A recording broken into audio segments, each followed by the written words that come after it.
good morning once again, everyone here gathered in the sanctuary, and welcome everybody who is joining us this morning on Zoom or Facebook or will join us later.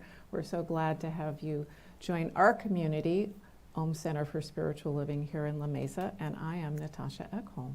So wonderful to see you all, and it's so wonderful to see the sun shining. I don't know if you feel that way, but yeah, it's really lovely. So it's a great way to start summer, right? Summer just began on Wednesday, first day of summer on the solstice, so we're now in the season, and it's a lovely time of year. So this year, as you know, our theme is living out loud, and what that means is actually living the principles of science of mind in your daily life. So not just reading about it in the textbook or other publications, and not just listening to people like me up here on the platform on a Sunday, but actually taking those principles into your life and seeing how they work and what they do. And our theme for this month has been embracing self-care. Now, in some ways, we live in an age of self-care, don't we, right? We encounter that idea of self-care a lot, right? Eating well, sleeping well, exercising our bodies, but we don't always think about how self-care applies to our spiritual practice, except maybe feeling a little guilty. Oh, when we were kids, did you say your prayers? Oh, yeah, no, I didn't say my prayers tonight, right? But our teaching is fundamentally about practice. There's no way out of it. And the thing is, no one else is going to punish you, right? The only person who experiences the effects of not doing practice, not having a practice, is you. So what we're really going to talk about this morning is intention and action. Some of the other things we've talked about this month have been leading up to this. So we've talked about the evolution and kind of growth of our spirituality. We've talked about balancing big emotions like grief and joy. And we've talked about pleasure. Right? There's a word that sometimes is a little hard to process. I don't know about you. I was certainly raised in a household where there were occasional permissions to have pleasure. Christmas morning, for example, right? Or your birthday, right? But that most of the time you were supposed to be doing your duty, right? Living up to the expectations and obligations of others. And if you had pleasures, maybe you thought about them as guilty pleasures sometimes, right? Whatever those might be. But that's not how we think in religious science. That is not what we teach. We believe, right, that we are manifest physical expressions of whatever you want to call that greater thing that has created us, whether you want to call it God, whether you want to call it spirit or universe or the quantum field, any number of things. But the point is, we are the manifest expressions of that greater thing. And that greater thing, we believe, is good. So all the good that you can experience is already present in us. So it's not a question of doing something wrong, right, to experience the good that is already in us. So part of our opportunity in life, and I love how serendipity happens. I walked up here this morning and there was a bookmark on the podium. It says, "What we are is God's gift to us. What we become is our gift to God." That is a beautiful way to express this idea, right? So God has already bestowed upon us, endowed in us, is moving in us and through us as all the good that it is. What we do with that, what we allow to come through, is the gift that we give back. And it's one of those strange, I'm not sure what even is the right word, one of those strange paradoxes perhaps of life is that we arrive on the planet and we immediately do not remember where we came from. We don't know who we are. And If we're lucky, perhaps in the circumstances in which we are born into, someone helps us remember pretty early on. But many of us don't have that experience. And our process of remembering might take place over many years. I once met someone, and I think I've shared this with you before, met someone who had been raised in religious science. And he was speaking at a conference, and he talked about, what a blessing it had been to be raised in this teaching. It was so great, but that he envied people who came to this teaching later, because they would come and share with him all of these stories about their lives, which he called their Lord of the Rings stories, right? All of the incredible difficulties and challenges, mountains they had to climb, rivers they had to ford, armies that they had to evade in their lives to come to this teaching, to start to understand who they were. And in a way, he envied that, because their appreciation for this gift that God has given us was so great. Whereas, in a way, he kind of took it for granted. He grew up with it. So, whether you have grown up in this teaching or you are coming to it through your own Lord of the Rings story, you are welcome here this morning. Okay. So, one of the really important things about understanding this principle, this idea that God has created us and is expressing itself in us and through us, and I want to, we will get there in a minute, but I just want to read one of our fundamental principles. We believe in God, the living Spirit Almighty, one indestructible, absolute, and self-existent cause. This one manifests itself in and through all creation, but is not absorbed by its creation. The manifest universe is the body of God. It is the logical and necessary outcome of the infinite self-knowingness of God. Okay. What does that mean? That's a lot of words, isn't it? Ernest Holmes was such a brilliant man, and he wrote very much in the style, right, of the early 20th century, and it's a very wordy style, right? So sometimes it takes a little bit of time to unpack it. Here's another way that this has been expressed. Creation is the result of the outpush of life into self-expression. It is the coming forth of spirit into manifestation. The one encompasses and flows through all, spilling itself into numberless forms and personalities. So I want you to keep those two words in mind as we go through our conversation this morning, forms and personalities. But what this means is that we are manifest beings. We are one with the universe. Spirit is us. We are spirit. And there is, therefore, no impossibility at a certain level, right? There is infinite possibility that we may access in order to become the person that we would like to be and to have a greater experience of life.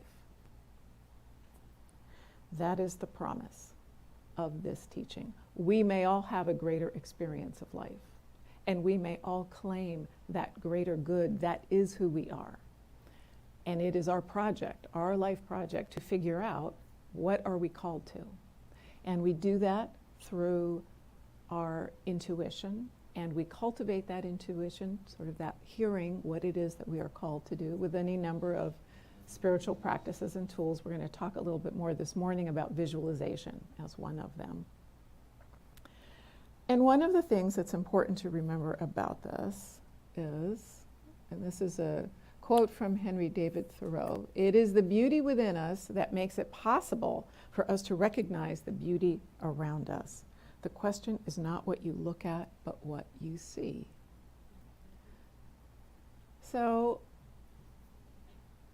I don't know about you, sometimes I kind of forget this and I get a little overwhelmed by just the incessant stream of negative information flowing into my life, right? I'd like to know what's going on in San Diego or in the world sometimes, but gosh, turn on the news, turn on any medium that you get, and you're just inundated with the negative. And it makes it really hard sometimes to see the beauty that's around, to see that good that is in ourselves and others. When you look around your world, do you see good or do you see negativity? Do you envision or experience God or spirit or whatever you're wanting to think about it as something far away, or is it present in you or in others that you're experiencing? So these are some of the images that I have of the divine. So I think lots of us experience the divine often as nature, right? And that's an idea, of course, that goes back, throughout the history of humankind. Probably one of the greatest people who expressed this was Ralph Waldo Emerson, right? And his friend Henry David Thoreau, that sense of the majesty, that infinite power that is the divine was easier perhaps to access in nature. And so roses, trees, the galaxies, those are some of the things that I feel connected by. We sometimes are able to experience through people, right? People that we are close to, or sometimes people that maybe we've never met, but there is something about them that allows us to connect with that sense of something greater because of their own sense of connection. That's something that they can share. So that picture on the bottom corner, of course, that's me. And the reason that I included it this morning was because when I first came to this teaching of the science of mind, I was not in a very good place in my life. Every day felt like a huge struggle for me. And I happened to come across this photo one day, and I was really struck by the fact, and I'm probably about a year and a half old in that photograph. It was very joyful. It was something in me that did not yet know, that had not yet experienced anything that I would perceive as negative. And so I was simply present with joy in the world. I could not remember, honestly, ever feeling like that in my own conscious memory. But I could look at that photograph and say, wow, I must have. What could that have been like? So I started to just kind of meditate on what that might have felt like, to imagine what joy would feel like. And don't get me wrong, it's not that I had never experienced any joy in my life, absolutely, but not in a sense in a kind of sustained way. And I didn't think of that joy as residing in myself. I thought of joy as something that you might encounter, right? Something happens. It's a joyous moment. That's great. But it's not something that's living inside you, right? It's something external. But I realized in looking at that photo that that joy already resided in me, and that perhaps I could find my way back to that joy that existed in me then, and must surely still exist in me. And so I labeled that photo in my computer Essential Self, to help me remember that that's who I really am. And that was about, almost 20 years ago.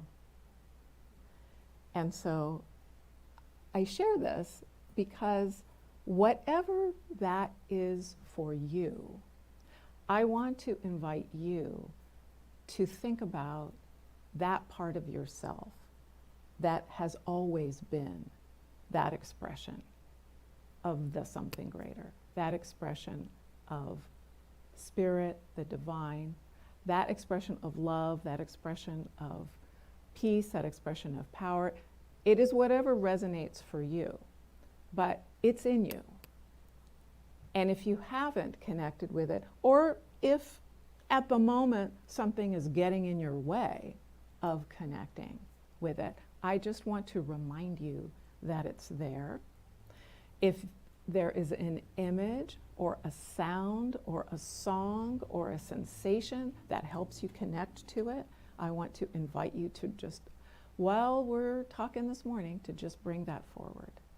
And we'll talk a little bit more about that. So, what do we do with that? For a moment, I'd like you, we're just going to do a little exercise. I want you to look around the room and spot maybe someone you don't know, or perhaps even that you maybe don't feel super comfortable around. Totally okay. And just glance, don't stare at them, don't make eye contact, just look around really quickly. So, feel that sense for a moment of separation, right? The boundary. We are missing the opportunity to have a greater experience of God when we get stuck in those boundaries, right? You never know when a person is going to kind of break out of themselves and have God just move through them, right? And if you're focused on the boundary, you might miss that, right? That's why we come together as community here at Eckholm. We're all carrying a divine spark, and we're all particularizing or personalizing the infinite. We're going to talk a little bit more about what personalizing looks like. And we are never as in sync with the divine as when we recognize it in somebody else.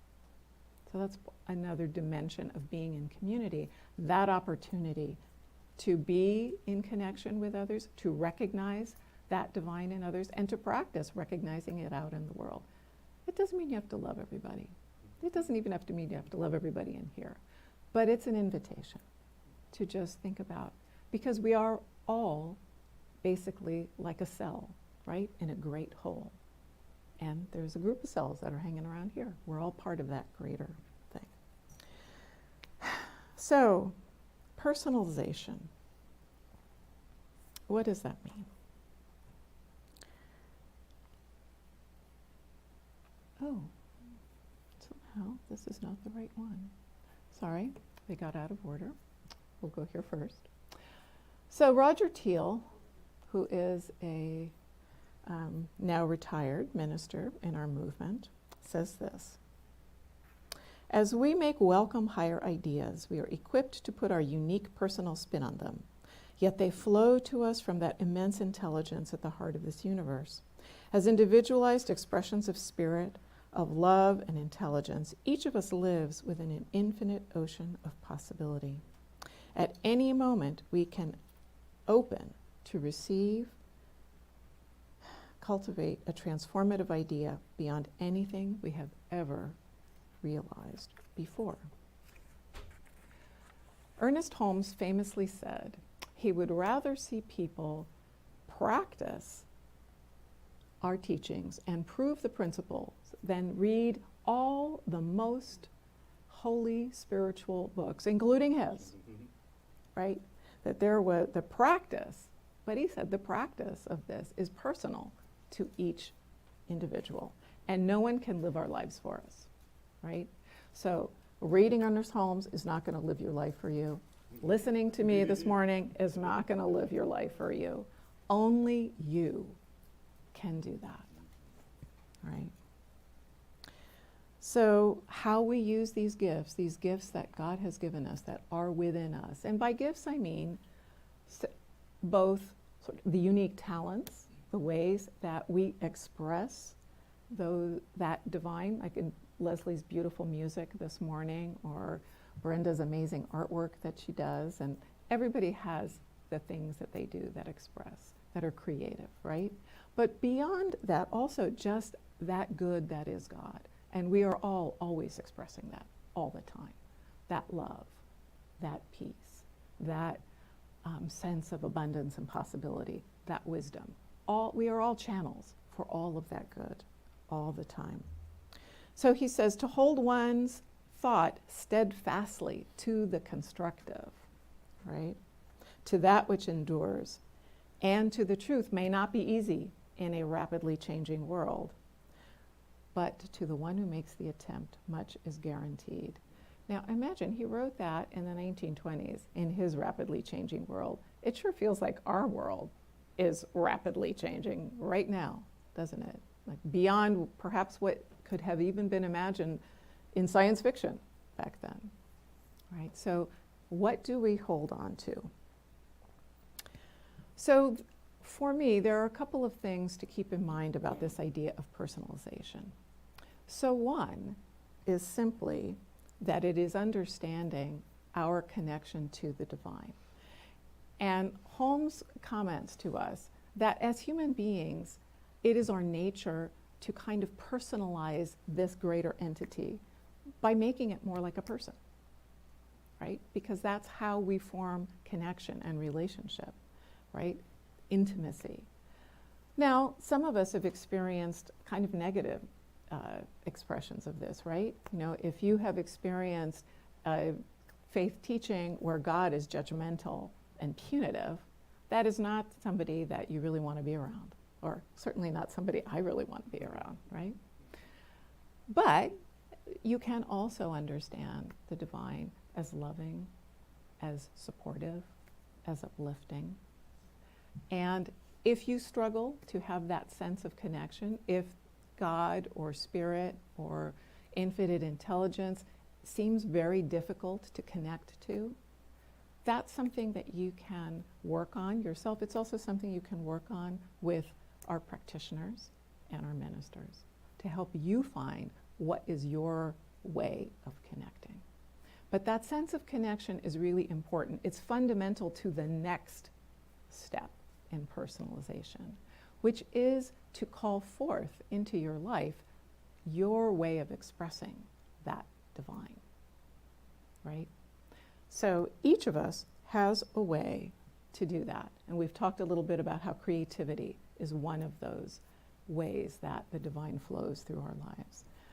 Whatever that work is for you, you know, that is part of your life journey. And maybe you already know what it is. Maybe you are doing the work that calls you forward, that makes you want to wake up every morning. You're full of passion to do it. That, you know, whether it's paid or not paid, it is your purpose for being, right? Whether it's caring for people, gardening, creating, you're doing something. And that is another means of personalization, of personalizing, of particularizing. These are some of these words that we're using, but really of calling forward that divine in you to be your heart's desire, right? Are you living your heart's desire? Do you know what your heart's desire is? That is your work to do that. And it may feel like it's really hard at first if you haven't been used to thinking about things like that. Some of you have heard Reverend Suzette say that I was a student who asked her the most questions ever, always. And that's partly because at the point, you know, at the point in my life where I encountered this teaching, I had no idea. How do you get there? You know, I really wanted it, but I couldn't understand it. And so I was asking her questions all the time. And of course she did her best to answer them. But for a long time, I just hung on to her as an example. And what I mean by that is not the specifics of her example, just the fact that she was sort of somehow on this other side of where I wanted to get to. And maybe I didn't know how to get there, but I could look at her and think, it's possible to get there if I just keep going, if I just keep putting one foot in front of the other, if I just keep listening and using these tools that I'm learning about, I can get there. And you know, 20 years ago, if you had ever asked me if I would be standing on this podium talking to you, I would have thought you were out of your mind.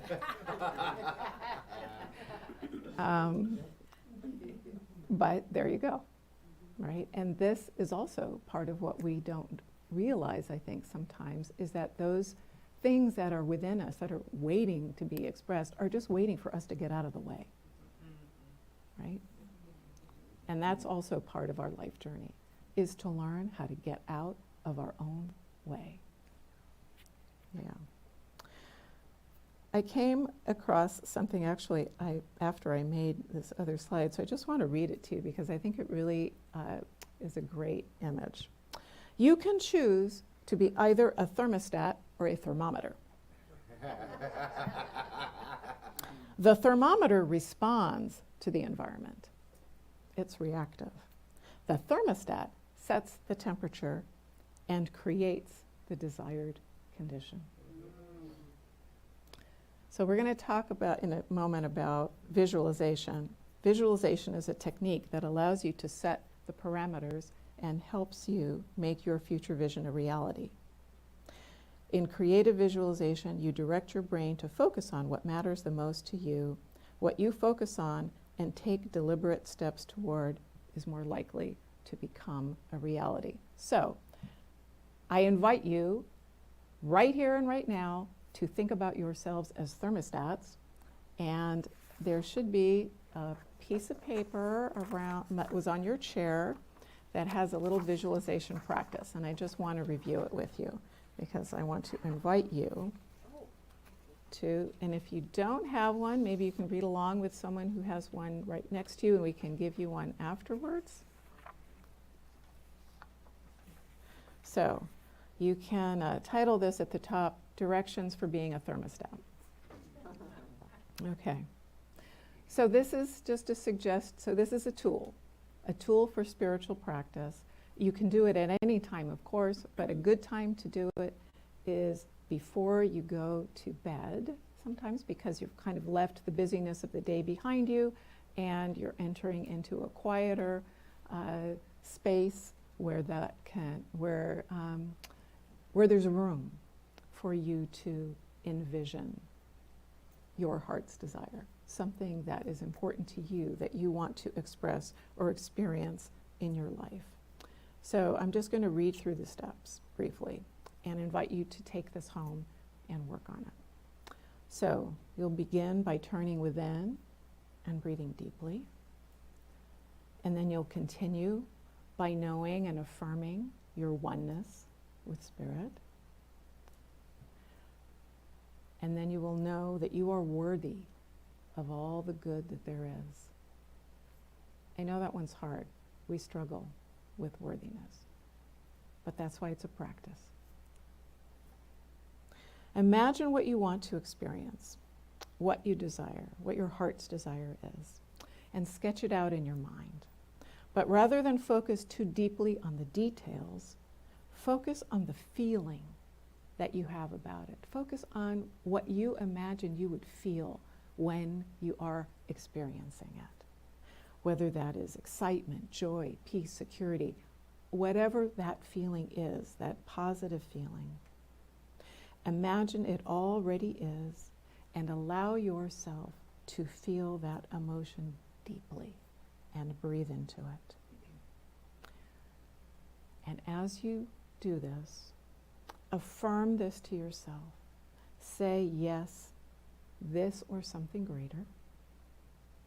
Give thanks.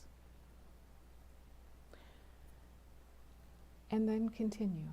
Continue until that manifestation takes place. And this is the process of personalizing, of bringing that forward into your experience.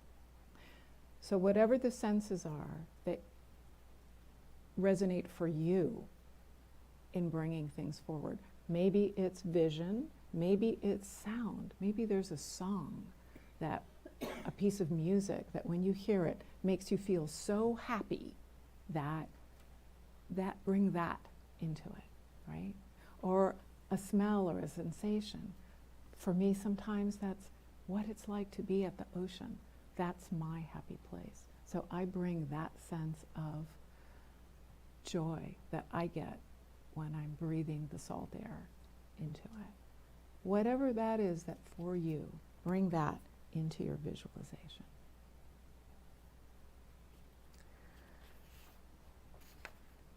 So, with that, my fellow thermostats,